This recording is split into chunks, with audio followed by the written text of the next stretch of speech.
بہت شکریہ راجا صاحب. اب ہم سامنے صدارت کی طرف بڑھتے ہیں اور ان سے تاریخ، ثقافت اور جس طرح ڈرامہ ہمارے کلچر کا حصہ ہے رہا ہے اور ہم جو موجودہ صورتحال ہے اس کے بارے میں سمجھتے ہیں، سنتے ہیں اور سیکھتے ہیں. جناب صدر آپ کی اجازت جی اس سے پہلے کیا شروع کریں، معافی چاہتا ہوں آپ کو رحمت دی. میرے کچھ سوالات ہیں، میں چاہوں گا کہ آپ اپنی گفتگو کا نا سوالات کی ذرا لے آئیں، ان کے جواب دیں.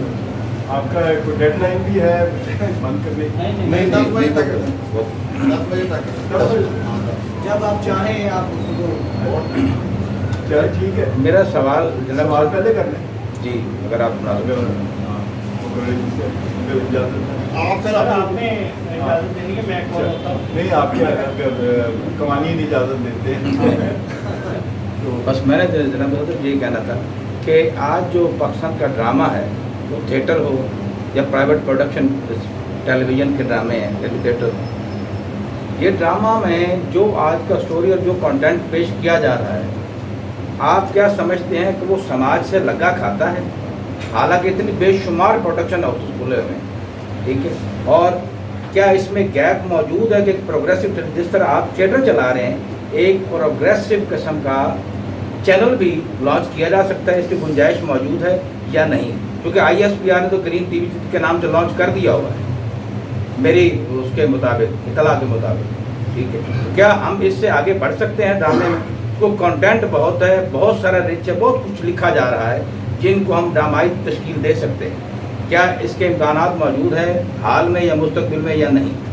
بہت شکریہ.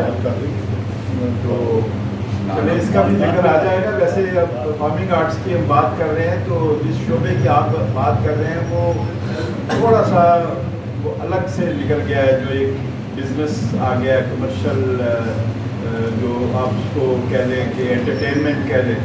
اور جو پرفارمنگ آرٹس کا جو ہمیشہ سے جو تصور ہمارے یہاں رہا ہے وہ مختلف ہے. لیکن بہرحال لیٹس سی.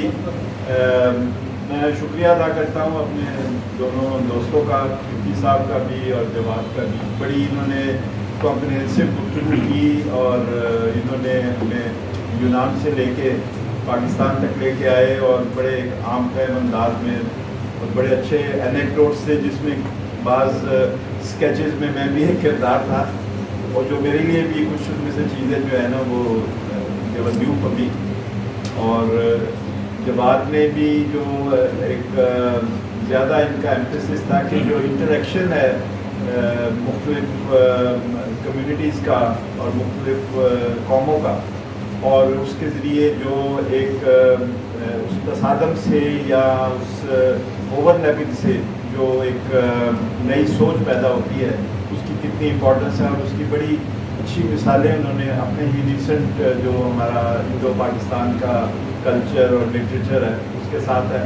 اور آبویسلی وہ آج کل کے حالات سے جو پرفارمنگ آرٹس کے ہیں کوئی اتنے زیادہ خوش نظر نہیں آئے. تو وہ دوبارہ کوئی بھی شعبہ آپ دیکھ لیں اپنی اس زندگی کا تو اس میں بہت سارے ایسے چیلنجز ہیں جس کی وجہ سے انسان محسوس کرتا ہے کہ شاید ہم یہ ترقی پسندی کی طرف نہیں بلکہ وہ جو پنجابی کی ترقی پسندی ہے اس طرف جا رہے ہیں.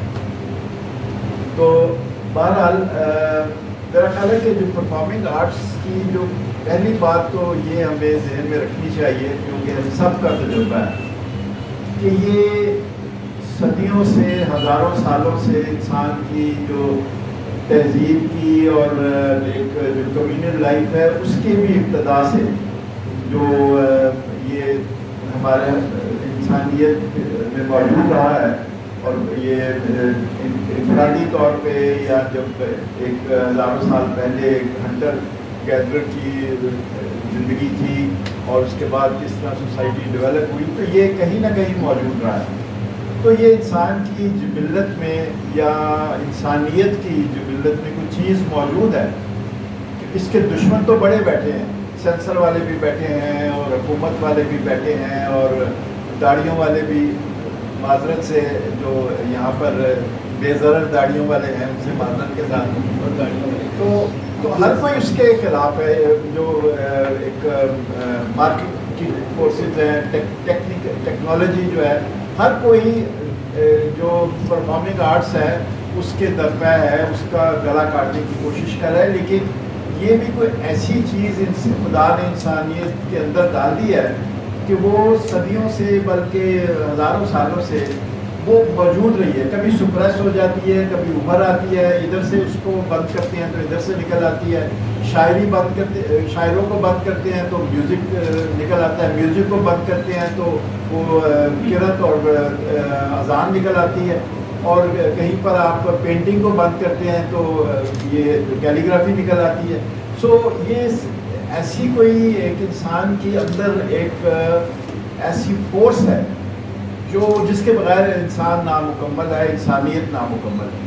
اور وہ اس کا آپ اپنی زندگی میں ہی دیکھ لیں کہ فرام دا ویری بگننگ, آپ بچہ پیدا ہوتا ہے اور وہاں سے لے کے اس کا بچپن اور اس کا ساری جو گروتھ ہے اس میں کہیں نہ کہیں امیجنیشن, کہیں نہ کہیں خواب, کہیں نہ کہیں کہانیاں, کہیں نہ کہیں گانے اور لوریاں, کچھ نہ کچھ تصویریں, اور پھر رول پلے جو ہوتا ہے کبھی گڑیا اور گڈے کا. اور اس کے بعد پھر جو نئی ٹیکنالوجی آئی تو آپ نے ٹیلی ویژن دیکھا یا ریڈیو پہ سنا.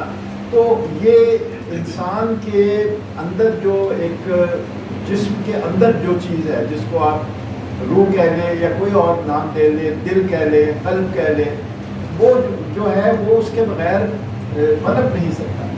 تو ایک لحاظ سے تو ہم سارے پرفارمنگ آرٹسٹ ہیں. آپ بچپن سے پیدا ہو کے آج تک you have been playing rules.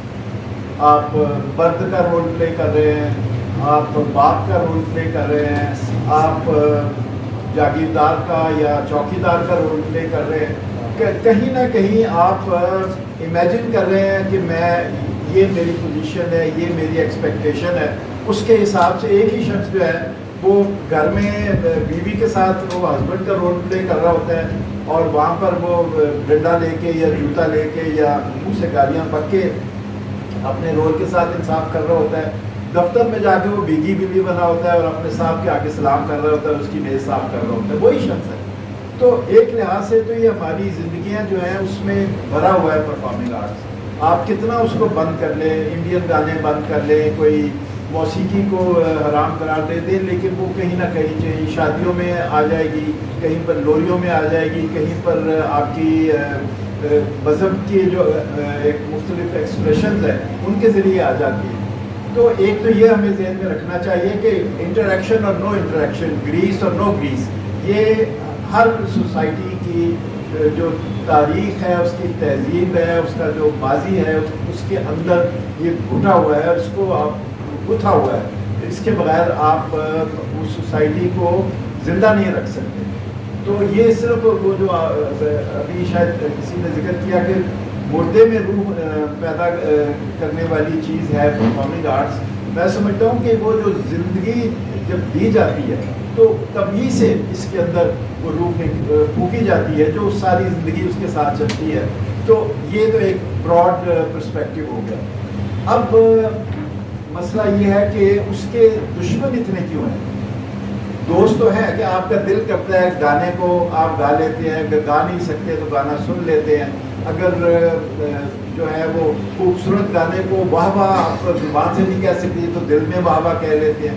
تو اپریسیشن آف آرٹ جو ہے وہ تو آپ کے اندر موجود ہے. پھر آپ خواب دیکھتے ہیں تو خوابوں کو خواب دیکھنے کا صبح خواب تو غائب ہو جاتے ہیں. تو خوابوں کو ایک تجسیم اس کی جو ہے اس کی کوئی شکل, کنکریٹ شکل, چاہے وہ ویژول ہو, چاہے وہ آڈیو ہو, چاہے وہ تصویر کی شکل میں ہو, چاہے وہ اداکاری کی شکل میں ہو, تو ان خوابوں کو جو سامنے لانا, ان ایمبیشنز کو سامنے لانا, ان دکھوں کو سامنے لانا جو آپ ویسے بیان نہیں کر سکتے یا بعض بیان نہیں ہو سکتے. بہت ساری پیار ہے, مثلاً محبت ہے, اس کو آپ کتنا بھی 2+2 × 5 کر کے کتنی بھی اس کے آپ جوڑ لیں, چاہے کمپیوٹر سے جوڑ لیں چاہے کیلکولیٹر سے جوڑ لیں, ایکول ٹو لو نہیں ہوتا. تو یہ محبت کا جذبہ جو ہے وہ آج تک ہزارہا سال سے اور ہر سوسائٹی میں اس کے لیے آپ کو پرفارمنگ آرٹس کی ضرورت پڑی ہے. تو جہاں تک انسان کے اندر کے وہ جو روح ہے یا اس کے اندر کی جو ایسی ایک فورس ہے جو اس کو زندہ رکھتی ہے، وہ تو اس کے بغیر ناممکن ہے۔ اب سوال یہ ہے کہ اس کی دشمن اتنے کیوں ہیں، اس کے وی جان کے یا اس رضیہ کے جو ہر طرف سے ووٹوں میں گھیری ہوئی ہے؟ تو پہلا تو یہ ہے کہ یہ انہیرنٹلی، جیسا اگر آپ نے بھی کہا، شاید جی نے بھی، کہ انہیرنٹلی یہ اسٹیٹس کو کے خلاف ہے، کہ کیونکہ آپ اسٹیٹس کو تو مطلب ہے کہ جیسا ہے ویسا رہنے دیں، تو جو آپ کے دل میں بات ہے وہ سامنے نہیں آتی، جو آپ نے خواب دیکھا ہے وہ سامنے نہیں آتی، جو آپ میں دکھ ہے وہ سامنے نہیں آتا، جو آپ میں خواہش ہے وہ سامنے نہیں آتی، تو اس کے لیے آپ کو پھر ضرورت پڑتی ہے شاعری کی، ادب کی، فنون لطیفہ کی، ڈرامے کی، میوزک کی، تصویر کشی کی، وغیرہ وغیرہ۔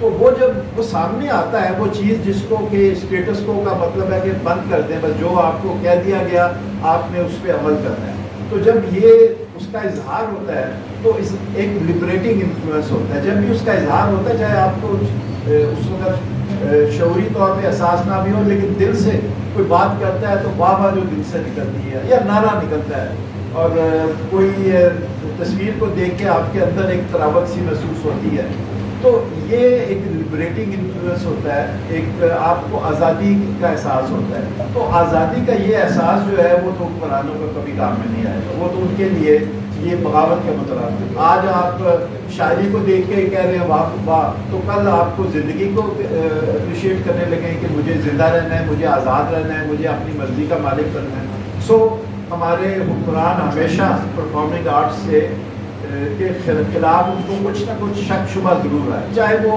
بہت ہی بے ضرر قسم کا اور صوفیانہ وہ خام خواہ اشارہ اس طرف جا رہا ہے، لیکن چاہے وہ بے ضرر سا بھی آرٹ ہو، بے ضرر سی تحریر ہو، وہ بھی آپ کے اندر کچھ نہ کچھ ایک ہلچل پیدا کرتی ہے اسٹیٹس کو کے خلاف۔ تو اس وجہ سے وہ آپ کے یہ جو دربان ہے وہ تیار ہے۔ پھر جو نظریاتی طور پہ آپ پہ حاکم ہے، کیونکہ یہ نظریہ جو ہے اس میں زندگی ہے، اس میں محبت ہے، اس میں وہ ایک اس طرح کی ایک obscurantism نہیں ہے جو کہ مذاہب کو آپس میں لڑاتا ہے یا مختلف سوچ والوں کو آپس میں لڑاتا ہے یا ان کو سپریس کرتا ہے، ایک سوچ کو سپریس کرتا ہے دوسری کے مقابلے میں۔ تو جب یہ اظہار ہوتا ہے تو وہ بعض دفعہ پھر مذہب کی اور کلاس کی رکاوٹوں کو عبور کر جاتا ہے۔ اب شاعری گانا کوئی گا رہا ہے تو وہ عیسائی ہے یا مسلمان ہے یا ہندو ہے، وہ آواز تو آپ کے دل کو پہنچے گی، وہ مذہب بیچ میں سے منہا ہو جاتا ہے۔ کوئی عورت کی آواز اچھی ہے یا مرد کی آواز اچھی ہے تو جینڈر بیچ میں سے منہا ہو جاتا ہے۔ پھر ماضی ہے یا کسی اور ملک سے اس کا اوریجن ہے، وہ کوئی لیٹن امریکہ سے ہے، کوئی افریقہ سے ہے، تو وہ بھی مطلب یہ آپ کو جوڑتا ہے ساری جو مختلف سوسائٹی کی جو ریجمنٹیشن ہے، جو درجہ بندی ہے۔ اس لیے جو مذہب پرست لوگ ہیں جو نظریات کو امپوز کرتے ہیں وہ بھی اس کے خلاف ہے۔ پھر مارکیٹ فورسز ہیں جن کو کبھی آپ سرمایہ دار بھی کہہ سکتے تھے، ان کو تو بہت ہی زیادہ دشمنی ہے، کیونکہ انہوں نے تو آپ کو پریس کرنا ہے، انہوں نے تو کنٹرول کرنا ہے۔ کنٹرول کرنے کے لیے جو ورکنگ کلاس ہے یا جو آپ کے جن کے اوپر چڑھ کے آپ دولت کما رہے ہیں، ان کے اندر اگر انسانیت کا احساس ہو جائے کہ میرا بھی آواز اتنی ہی اچھی ہے جتنی صاحب کی بیٹی کی ہے، یا مجھے بھی شاعری ویسے ہی پسند آتی ہے بلے شاہ کی جیسے بڑے میاں کو آتی ہے، تو وہ تو پھر اپنے آپ کو انسانیت کے سطح پہ سوچنے لگے گا، تو وہ پھر آپ سے وہ ڈیمانڈ کرے گا، اپنے رائٹس ڈیمانڈ کرے گا، اپنی ڈگنیٹی ڈیمانڈ کرے گا۔ سو مارکیٹ فورسز اور جو کیپٹلسٹ فورسز ہیں یا جو اپریسو فورسز ہیں، ان کو بھی اس کے خلاف دشمنی ہوتی ہے۔ اسی طرح اور بھی کیٹیگریز ہیں۔ اب اگر بزرگ ہیں جو پیروں کا استاد کرنے کی بات جو کر رہے تھے، تو جو پیر حضرات ہیں، پیر سے مراد آپ پیر بھی لے سکتے ہیں اور بزرگ بھی لے سکتے ہیں، وہ ایک جنریشن کا جو ایک پریشر ہوتا ہے وہ بھی ہوتا ہے کہ نئے جو لوگ ہیں ان کو سپریس کرے، ان کو بڑھ کے بات نہ کرنے دے، ان کے ادب آداب کے نام پہ۔ تو میں سمجھتا ہوں کہ پرفارمنگ آرٹس جو فنون لطیفہ جو ہے یہ آپ کو آزاد کرتے ہیں، آپ کو ہوپ دیتے ہیں، آپ کو اپنے خوابوں سے جڑے رہنے کی کا حوصلہ دیتے ہیں، تبدیلی لانے کی خواہش دیتے ہیں۔ تو اس لیے ان کو مارنا تو بہت مشکل ہے، چاہے وہ آ جائے ٹرمپ آ جائے، چاہے وہ AI آ جائے، چاہے وہ آپ کے لوکل حکمران آ جائیں، چاہے آپ کے مذہب کے یا نظریے کے آ جائیں، یہ تو نہیں ہو سکتا۔ تو اس کا اب آپ اطلاق کریں اپنے پیارے وطن پہ، پاکستان پہ۔ یہ تو اس سے پہلے کی جو بات کر رہے تھے وہ تو چلے ہو گیا کہ تقسیم کا ہم پہ کیا اثر ہوا، لیکن آپ سوچیں کہ تقسیم کے بعد یہاں پر جو ہمیں ڈکٹیٹر کے بعد ڈکٹیٹر ملا ہے، اور ایک ملا کے بعد ملا ملا ہے، یا ایک بڑے سرمایہ دار جاگیردار کے بعد دوسرا ملا ہے، ایک قبائلی جو ایک اپریسر ہے اس کے بعد دوسرا ملا ہے۔ اگر یہاں شاعری نہ ہوتی جس کے ذریعے آپ چاہے دل میں یا یہاں پر ہی مجھے معلوم ہے کہ ٹی ہاؤس میں ہی ضیاء الحق کے زمانے میں شاعری ایکسچینج ہوتی تھی، شاید وہ پبلک میں نہیں جاری ہوتی تھی، وہ اورلی ایک جگہ سے دوسری جگہ جاتی تھی۔ پھر ڈرامے ہیں، تو ڈرامے میں جب ہم نے شروع کیا 1984 میں، تو اس زمانے میں تقریر کی پابندی تھی، آپ اخبار کی پابندی تھی، تو اس کے لیکن تھیٹر ایک ایسی چیز تھی جس میں وہی بات آپ اشاروں سے بھی کر سکتے تھے، وہی بات آپ اپنے جیسچر سے، اپنے کاسٹیوم سے کر سکتے تھے، بٹوین دا لائنز کر سکتے تھے۔ تو وہ اچانک لوگوں کو یہ احساس ہوا، ڈرامہ کرنے والوں کو بھی اور اس کو سننے والوں کو بھی، کہ یہ تو ایک طریقہ ہے جس کے ذریعے ہم اپنا اظہار کر سکتے ہیں۔ پھر یہ تھا کہ یہ اخبار میں تو چھپنا پڑتا ہے، تو اس کے لیے تو ڈیکلریشن چاہیے۔ تو مجھے یاد ہے مجھے اپنے زمانے میں بھی کہ کیسے وہ ایک ڈیکلریشن ہمارا ہوتا تھا، اس میں میں لکھ رہا ہوتا تھا الفتح، تو اس کے بعد 1 مہینے بعد اس کا نام جو ہے مستقبل ہو جاتا تھا، اس کے بعد اس کا نام معیار ہو جاتا تھا، کیونکہ وہ ڈیکلریشن کینسل ہوتے رہتے تھے، یہ اور ڈھونڈ کے دوسرے ڈیکلریشن لاتے تھے۔ تو الحمرہ کے ہال کے دروازے بند تھے، اسکولوں کے بند تھے، ریڈیو ٹی وی حکومت کے پاس تھا۔ تو لوگوں کو محسوس ہوا کہ یہ بھی ایک جگہ ہے جہاں بیٹھ کے تھیٹر کے نام پہ، اور اگر آپ کو ہال نہیں ملا تو آپ چوراہے میں بھی بیٹھ سکتے ہیں، آپ اسٹریٹ پہ بھی بیٹھ سکتے ہیں، آپ ہمارے گھر کے لان سے شروع ہوا تھا، آج بھی وہ لان موجود ہے، آج بھی ہم وہاں پرفارم کرتے ہیں، تو لان سے بھی ہو سکتا تھا۔ اور پھر یہ ہوا کہ وہ بعض دفعہ ڈرامہ ایک جگہ ہم کرتے تھے، اور اس کے بعد 3-4 اس زمانے میں تو یہ سوشل میڈیا بھی نہیں ہوتا تھا، اور کوئی اور ٹیلی فون بھی وہ لینڈ لائن کے ہوتے تھے، وہ بھی کسی کے پاس ہوتے تھے، تو لوگوں تک کمیونیکیٹ کرنا ہی بڑا مشکل تھا، نہ ہم اشتہار دے سکتے تھے۔ تو لٹرلی سینہ بسینہ انفارمیشن جاتی تھی، 40-50-60-100 لوگ آ جاتے تھے، وہاں ہم پرفارم کیا، جلوس کیا، ملیا یا فتح کیا یا کوئی اور پلے کیا۔ اس کے بعد 4-5 دن بعد وہ انٹیلیجنس والوں کو انٹیلیجنس والوں کی ذرا کمی بھی ہوتی ہے انٹیلیجنس کی، انہیں پتہ چلتا تھا، اتنی دیر میں ہم دکان اپنی بڑھا گئے ہوتے تھے، کہیں اور پہنچ گئے ہوتے تھے، تو وہ جہاں جو چھاپا مارتے تھے وہاں تو بالکل میدان صاف ہوتا تھا۔ تو یہ پھر اگر یہ تھیٹر نہ ہوتا، اگر یہ شاعر نہ ہوتے، فیض اور فراز اور حبیب جالب اور اسلم گرداسپوری اور بہت سارے اور بے شمار شاعر جنہوں نے ہر لیول پہ اظہار کیا، تو وہ نہ ہوتے، اگر یہ تصویر کشی کرنے والے نہ ہوتے جو اس درد کو، اس غصے کو زبان دے رہے ہیں، اور وہ بعض جو احمد پرویز کو نہ سمجھنے والی قوم جو ہے ان کو نہیں سمجھ میں آ رہے، تو وہ لیکن وہ ڈاکومنٹ کر رہے ہوتے تھے، وہ محفوظ کر رہے ہوتے تھے آئندہ نسلوں کے لیے، وہ اپنے جو دور کی جو غم ہے، اپنے دور کا جو غصہ ہے، اپنے دور کا جو جوش ہے۔ تو یہ اگر نہ ہوتا، اس کے بعد پھر یہ ہے کہ لوگوں کے اندر ہوپ پیدا کرنے والے لازم ہے کہ ہم بھی دیکھیں گے، اور اقبال مانو جیسے جو گانے والیاں نہ ہوتی، نور جہاں کے بھی چاہے کسی موقع پہ اس نے گائے ہوں، لیکن جو جنگ ہو یا امن ہو اور ترقی پسندی ہو یا انقلاب ہو، تو اس کی شاعری ہے، اس کی آواز جو ہے آپ کو کس طرح جذبہ دیتی تھی، چاہے وہ کوئی بھی موقع پہ ہو۔ تو یہ نہ ہوتے تو یہ زندگی ہمارے لیے کتنی مشکل ہوتی ہے، ہمارے لیے بچنا اس دور میں۔ یہ تو ایک دور ہے، لیکن اس کے علاوہ بھی ادوار بہت سارے ایسے ہی ہیں۔ ایک زمانہ تھا جب یہاں سے لگتا تھا کہ اب طالبان اسلام آباد تک پہنچ چکے ہیں اور کسی وقت بھی یہاں آ رہے ہیں۔ اس زمانے میں ہم نے ڈرامہ کیا جس لال مسجد پہ جب یہ انقلاب آ رہا تھا، اسلامی انقلاب، تو ہم ایبٹ آباد میں پلے کر رہے تھے، بلکہ آرٹس کونسل میں پلے کر رہے تھے پی این سی اے میں، جہاں سے اسٹون تھرو اوے ہے وہ لال مسجد. تو ڈرامہ ہم نے کون سا سلیکٹ کیا؟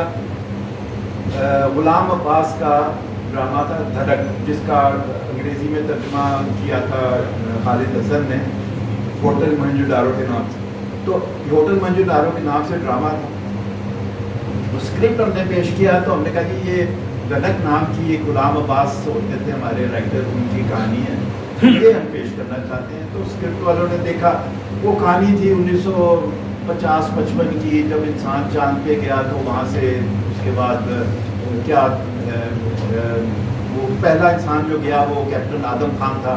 وہ پاکستان میں آیا تو پھر ملا حضرات نے اختلاف کیا تو وہ اس کے خلاف پوری کیمپین شروع ہو گئی، حکومت بدل گئی. کہانی وہی ہے، صرف ہم نے یہ کیا کہ اس کہانی کے پیچھے بڑی اسکرین ایک لگا دی، اور اس پہ جو کنٹمپریری اس وقت جو سوات میں اور دوسرے نارڈرن علاقوں میں طالبان نے جو تماشا کیا ہوا تھا، بمباری ہو رہی تھی لاہور میں اور کراچی میں، جو گولے پڑ رہے تھے، وہ ان کی شکلیں، ان کی بندوقیں اور ان کے حملے، وہ پیچھے ہم نے بیک گراؤنڈ پہ چلا دیا. آگے وہ ایک نیریٹر جو ہے وہ غلام عباس کی کہانی پڑھ رہا ہے اور ساتھ کچھ ایکٹر اس کو کر رہے ہیں، امپلیمنٹ کر رہے ہیں.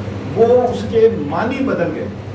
اس کی ایک پوری وہ جو 1955 کی کہانی تھی وہ ہمیں یہ شاید کیا ہوگا ارلی 2000 کی بات ہوگی، اس کی کہانی لگنے لگی. تو اس طرح سے وہ بعض دفعہ یہ لفظوں کے بغیر یا پرانے لفظوں کو، اب برٹولٹ بریشٹ نے ڈرامے لکھے ہٹلر کے خلاف، وہ ڈرامہ ہم نے انگریزی سے اڈیپٹ کیا بالا کنگ کے نام سے، اور ہم نے کہا جی یہ ایک جرمن رائٹر ہے، اس کا یہ ڈرامہ ہے اور یہ ہم پیش کر رہے ہیں. میں نے کہا ٹھیک ہے، بڑی اچھی بات ہے، ضرور پیش کریں. اب جب وہ ڈرامہ پیش ہوا تو اس کی بٹوین دا لائن، اس کی ایک اندرون شہر میں لے آئے اس کو، وہاں سے وہ جرمنی سے لے کے اندرون شہر میں، بلکہ وہ اس نے پلیس کیا ہوا تھا لندن کے سوہو ڈسٹرکٹ. تو وہ یہاں لے آئے. تو یہاں کا ایک بدماش جو ہے وہ معتبر بننا چاہتا ہے، وہ سیاست بننا چاہتا ہے. کہانی وہی تھی ساری جو برش کی تھی، لیکن اس کی اڈیپٹیشن ایسی تھی، زبان ایسی تھی، اس میں گیت ایسے تھے، بیک ڈراپ ایسا تھا. وہ جب ڈرامہ پیش ہوا تو صاف نظر آ رہا تھا کہ آج کے دور کی کہانی ہے. اس زمانے میں میاں صاحب بھی حکمران تھے، اس کے بعد بی بی صاحبہ بھی حکمران رہی، اس کے بعد دوسری حکومتیں بھی آئیں. ہر حکومت میں انہوں نے کہا یہ تو ہمارے خلاف ہے، یہ فلاں کیریکٹر جو ہے یہ آپ نے ہمارے سے منسلک کیا. تو اس لحاظ سے آپ کے پاس کتنا کور ہے اور کتنی گنجائش ہے. پھر بلے شاہ ایک طرح ڈرامہ ہے جس کے اندر ایسی بات ہے جو بلے شاہ نے کہی، لیکن اگر اس کو میں یا آپ اس کی پیرافریز کریں اردو میں یا انگریزی میں تو وہ آپ کو لگے گا کہ آپ نے تو بہت کوئی خوفناک بات مذہب کی توہین کر دی ہے. لیکن یہ ہے کہ وہ بلے شاہ ایک کہانی کے بیچ میں سڈنلی وہ کہتا ہے پاٹن نمازہ چکر روزے، تو پگڑیوں والے، داڑھیوں والے، برقعوں والے سب کہتے ہیں واہ واہ، سب اس کو سمجھ رہے ہوتے ہیں اور اس کو اپریشیٹ کر رہے ہوتے ہیں. آج تک نہیں ہوا، 25 سال ہو گئے ہم یہ ڈرامہ کرتے ہیں، ابھی بھی انشاءاللہ کریں گے 14 مئی کو. تو کسی نے اس کو اس طرح سے افینڈ ہوا ہو کوئی، تو اس طرح سے میں یہ کہنا چاہتا ہوں کہ پرفارمنگ آرٹس کی ساری شکلیں جو ہیں یہ ہمارے لیے ایک بہت بڑا تریاق ہے ہمیں سوسائٹی میں ہوپ زندہ رکھنے کے لیے. ورنہ اور کیا رہ گیا ہوپ کے لیے؟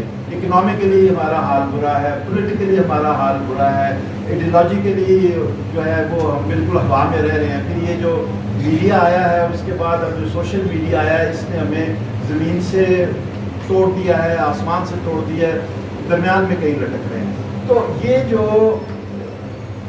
امید زندہ ہے، خواب زندہ ہے اور جذبہ زندہ ہے، جو جوش ہے، یہ تو کسی اور طریقے سے نہیں آ سکتا. اب ایرانیوں کو دیکھ لے، وہ جو ترانی یا جو بھی امریکن ہیں ان کے مقابلے میں، تو امریکن اس کو دیکھے جو بھی وہ اس کا جو سولجر ہے، مرین ہے، جو اس نے کیا لباس پہنا ہوتا ہے، لگتا ہے چاند فتح کرنے جا رہا ہے. کتنے گیجٹس اس کے پاس ہوتے ہیں،